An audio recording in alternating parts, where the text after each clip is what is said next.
ada seseorang laki-laki tua dan bilang, "Mau kemana, Mas?" Ada sebuah rumah kuno yang masih sangat terawat dan rapi. Itu bukan rumah, itu tempat.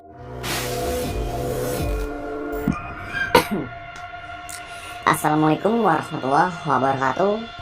Keberadaan gunung dan hutan memang terkenal akan mistis dan horor. Oleh karena itu tidak aneh, banyak kesaksian para penjelajah maupun pendaki gunung memiliki kisah horor di setiap perjalanannya. Gunung Lawu terletak di perbatasan Provinsi Jawa Tengah dan juga Provinsi Jawa Timur. Lebih tepatnya di antara 3 kabupaten teman-teman semua, yaitu ada Kabupaten Karanganyar, Kabupaten Ngawi, dan juga Kabupaten Magetan. Gunung Lawu ini memiliki ketinggian 3.200 mdpl dan memiliki 3 puncak, yaitu Hargo Dalem, Hargo Dumiling, dan puncak tertinggi bernama Hargo Dumila. Serta Gunung Lawu mempunyai 5 jalur pendakian, yaitu Cemoro Sewu, Cemoro Kandang, Candi Cetok, Jogorogo, dan juga Singo Langu. Gunung Lawu juga menyimpan misteri pada masing-masing dari ketiga puncaknya dan menjadi tempat yang dimitoskan sebagai tempat sakral di tanah Jawa. Hargo Dalem diyakini sebagai tempat pamoksan Prabu Brawijaya Pamungkas, sedangkan Hargo Dumiling diyakini sebagai tempat pamoksan Ki Sabdo Palon, dan sementara Hargo Dumila diyakini merupakan tempat yang penuh misteri yang sering dipergunakan sebagai ajang menjadi kemampuan olah batin dan meditasi. Setiap orang atau pendaki yang hendak pergi ke Gunung Lawu harus memahami berbagai larangan tidak tertulis, baik bersifat perbuatan maupun perkataan. Bila pantangan itu dilanggar oleh si pelaku atau oleh si pendaki itu, diyakini bakal bernasib naas. Sedangkan tempat-tempat lain yang diyakini misterius oleh penduduk setempat, yaitu Sendang Inten, Sendang Derajat, Sendang Panguripan, Sumur Jatalunda, Kawah Chandra di Muka, Rapat Kemanasan atau Cakra Surya, dan juga Pringgodani. Kehadiran pasar setan di Gunung Lawu menjadi pembicaraan hangat di kalangan para pendaki. Banyak para pendaki yang pernah mendengar suara bising seperti berada di pasar. Bahkan tidak jarang mendengar orang-orang yang menawarkan dagangan saat melakukan pendakian di Gunung Lawu itu. Menurut kepercayaan masyarakat sekitar, apabila kita mendengar suara bising di atas Gunung Lawu, sebaiknya buanglah salah satu barang yang kita punya sebagai orang yang sedang melakukan transaksi barter. Kita langsung masuk ke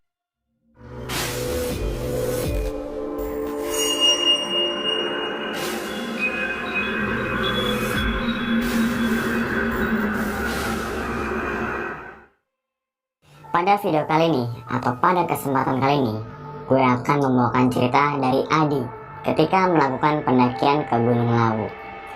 Pada tanggal 14 Desember tahun 2019, Adi dan 2 rekannya, yaitu Ketel dan juga Eki, berniat untuk mendaki gunung yang berada di antara Timur Tengah, alias di Jawa Timur dan juga Jawa Tengah.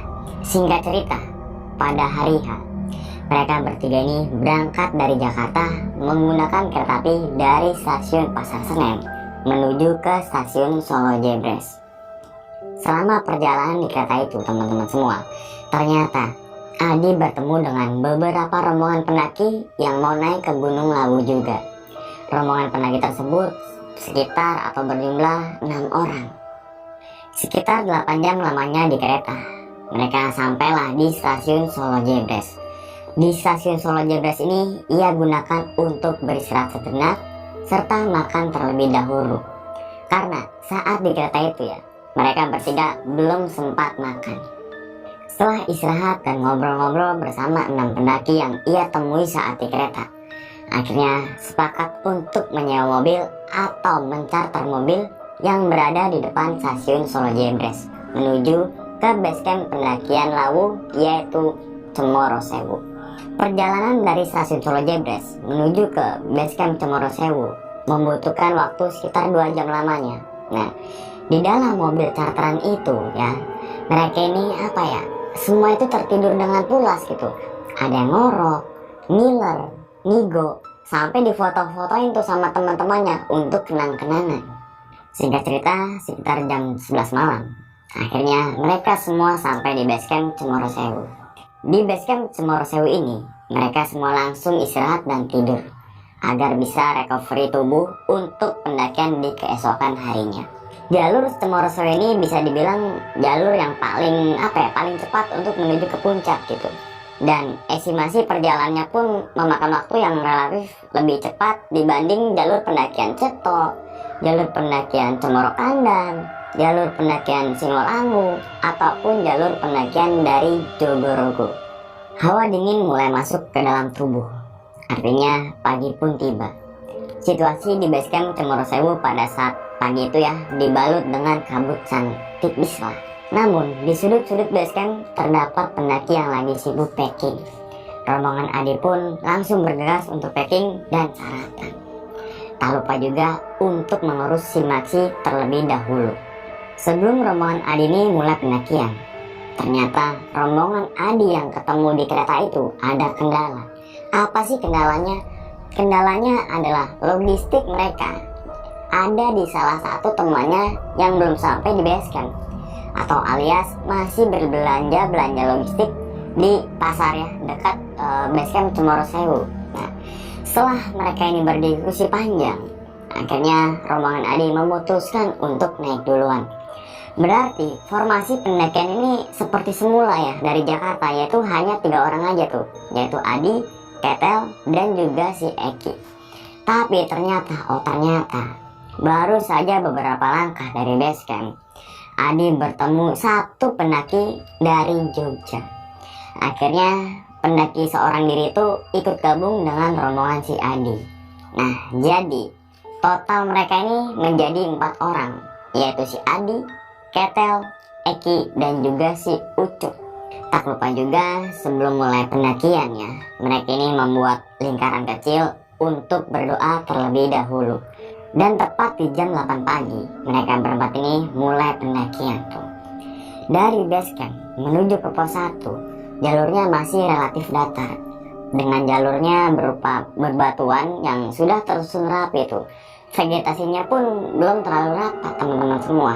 Nah, dalam perjalanan dari basecamp menuju ke pos 1, mereka berempat belum merasakan capek dan masih terkesan enjoy gitu, sambil menikmati udara yang sejuk dengan kanan dan kirinya banyak pepohonan pinus.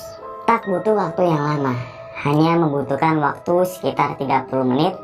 Akhirnya mereka sampai di pos 1 di jam setengah 9 pagi. Pos 1 ini ditandai dengan beberapa bangunan ya, yang ada di kanan dan kiri berupa warung kecil yang bisa digunakan untuk beristirahat sekaligus sebagai shelter. Nah, di pos 1 ini mereka berempat ini memutuskan untuk beristirahat sejenak sambil meluruskan kaki. Nah, canda dan tawa mereka ini seakan-akan menjadi menjadi obat untuk mengusir rasa lelah gitu. Dan tak terasa sekitar 15 menit berlalu ya. Akhirnya mereka berempat ini memutuskan untuk kembali melanjutkan perjalanannya menuju ke pos 2. Jalur dari pos 1 menuju ke pos 2 ini mulai memasuki area hutan ya.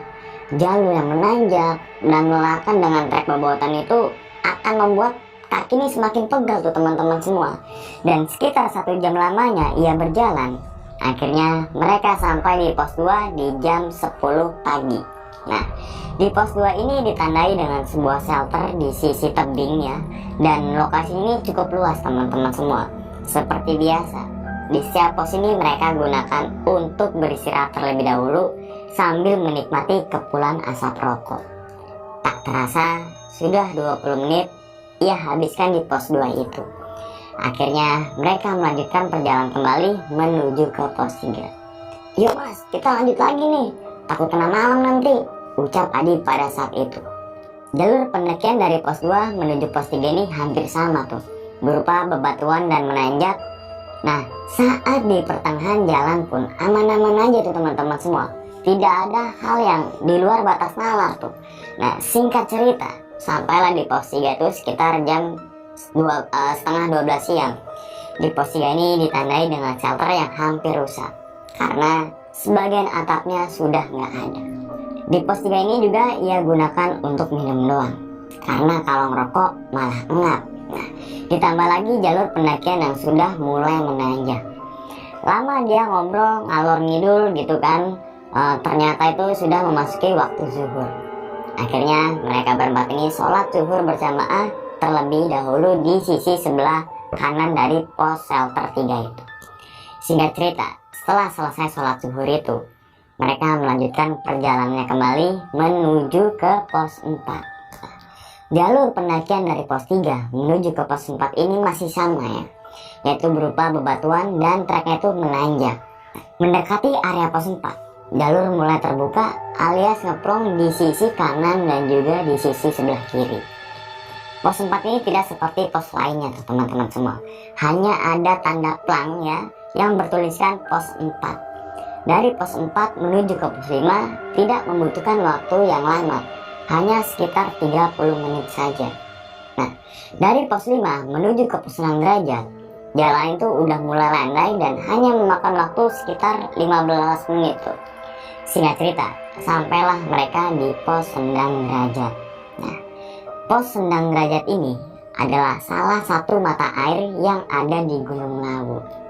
Meskipun berada di puncak Gunung Lawu ya, tapi mata airnya itu tidak pernah habis ataupun kering.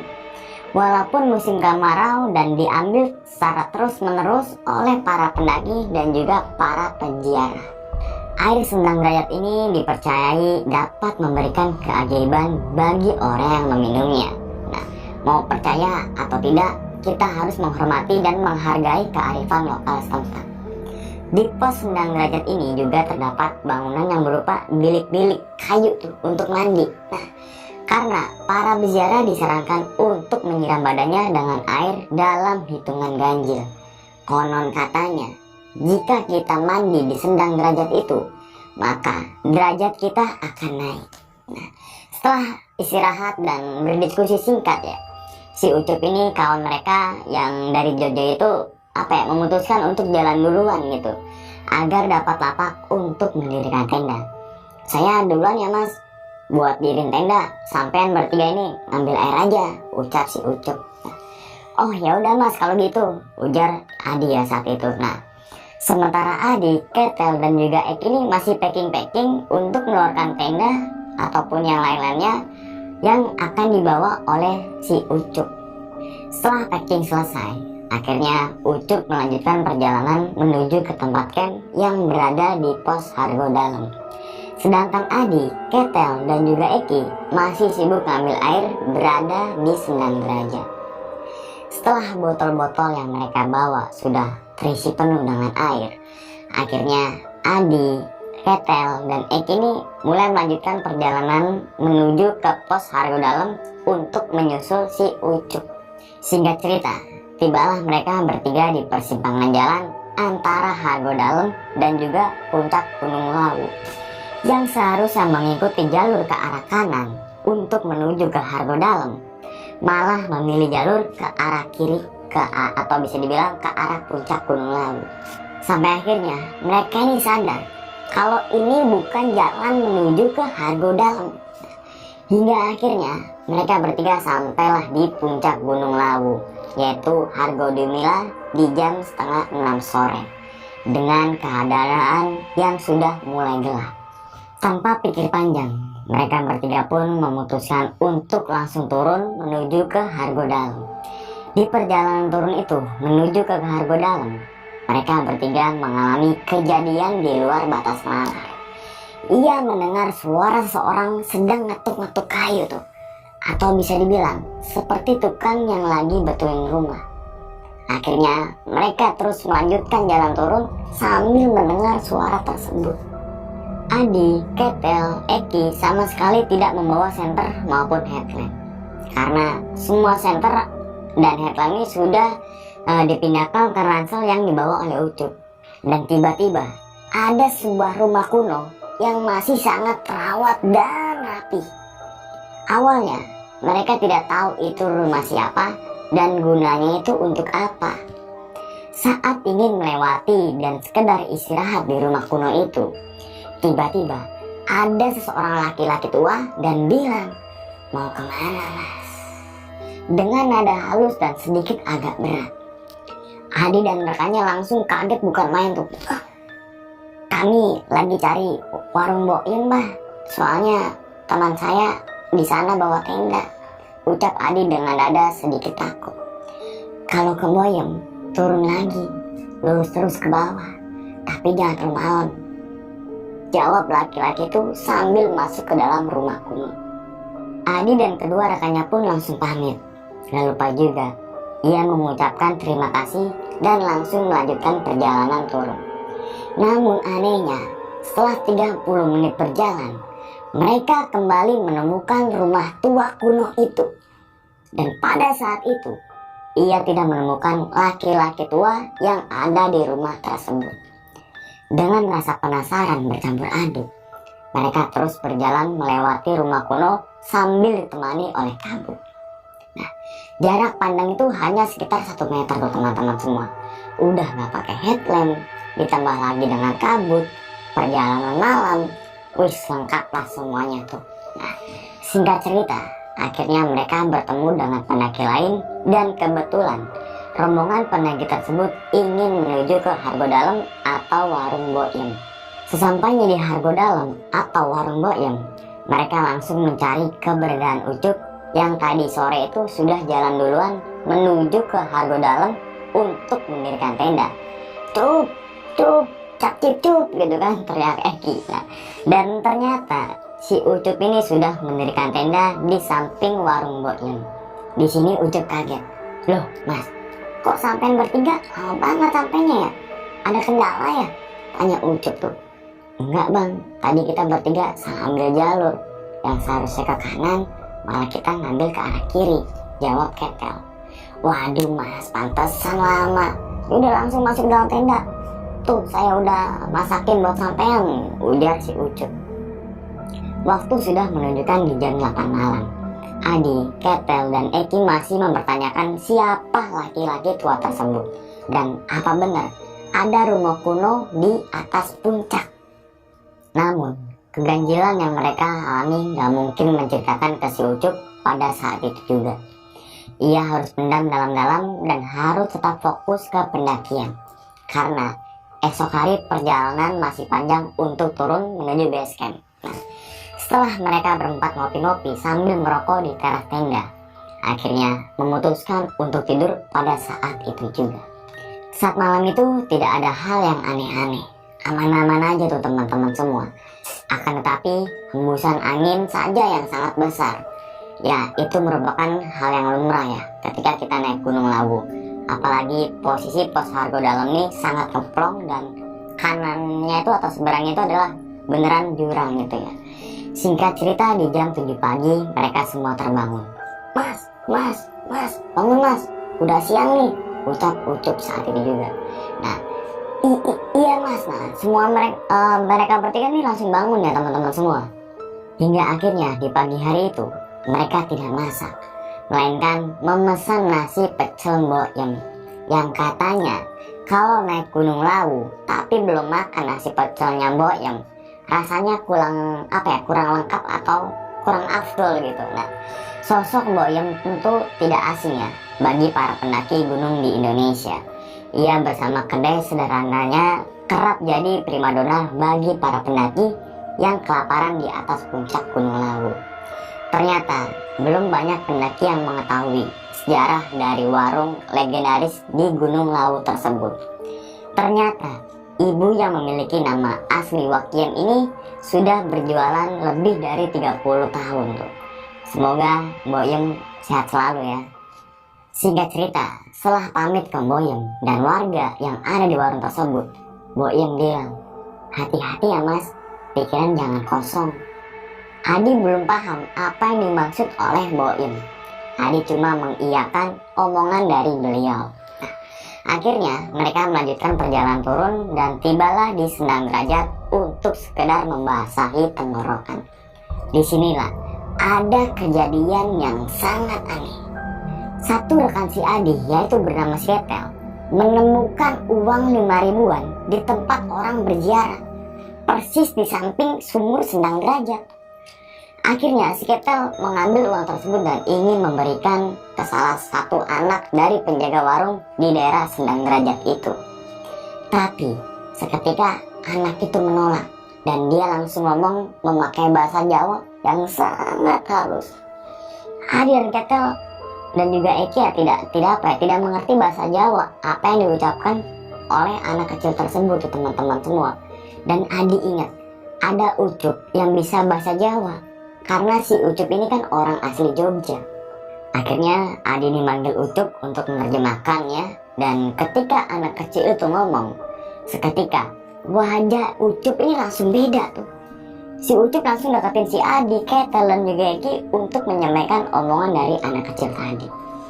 Kata anak ini, Mas, kalau mau uangnya bilang dulu sama yang ada di dalam sana. Adi dan Ketel juga nggak ngerti apa yang dimaksud oleh anak kecil itu, karena di dalam bangunan Sendang Derajat bener-bener nggak ada siapa-siapa.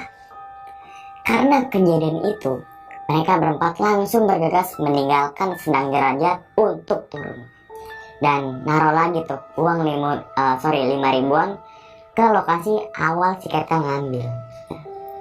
Anehnya, sebelum mereka sampai di base camp, tiba-tiba hidung Adi mengeluarkan darah yang lumayan banyak. Padahal Adi sendiri tuh tidak merasakan apa-apa itu, bahkan tidak merasakan pusing ataupun sakit pada saat itu. Akhirnya Adi langsung berhenti dan membersihkan darah yang keluar dari hidungnya dengan tisu. Singkat cerita, sampailah mereka berempat itu di base camp Cemoro Sewu lagi, tepatnya di jam 5 sore. Sebenarnya ini langsung bercerita tentang kejadian-kejadian yang mereka alami. Tapi karena sudah terlalu capek, akhirnya memutuskan untuk menunda bercerita kalau sudah istirahat cukup. Malamnya nih ya, Adi memberanikan diri untuk bercerita kepada seorang yang sedang bertugas di base camp tersebut. Awalnya Adi bercerita terkait di puncak pada saat jam 5:30 sore. Petugas itu pun kaget ketika Adi bercerita tentang hal-hal itu. Dia langsung melihat Adi dari atas sampai bawah dan bilang, "Kamu gak apa-apa kan? Gak ada kejadian aneh-aneh?" Ya ampun Mas, kalau udah jam 5 ke atas itu disarankan jangan naik ke arah puncak. Duh Gusti. Adi bersama rekannya langsung kaget mendengar perkataan dari petugas basecamp tersebut, teman-teman semua. Nah, ketika Adi ingin nanya lagi, kenapa gitu kan, petugas itu bilang lagi, pokoknya jangan, takut terjadi hal-hal yang tidak diinginkan Mas. Setelah itu, Adi lanjut bercerita bahwa Adi bertemu dengan laki-laki tua di sebuah rumah kuno. Dan kali ini dia benar-benar kaget dan bilang atau nanya tuh, "Di mana?" "Di Petilasan Mas." "Itu bukan rumah, itu tempat Eyang Lawu."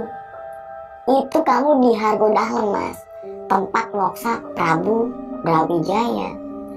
Seketika Adi langsung panik dan takut akan terjadi hal-hal yang tidak diinginkan walaupun sudah turun dari gunung.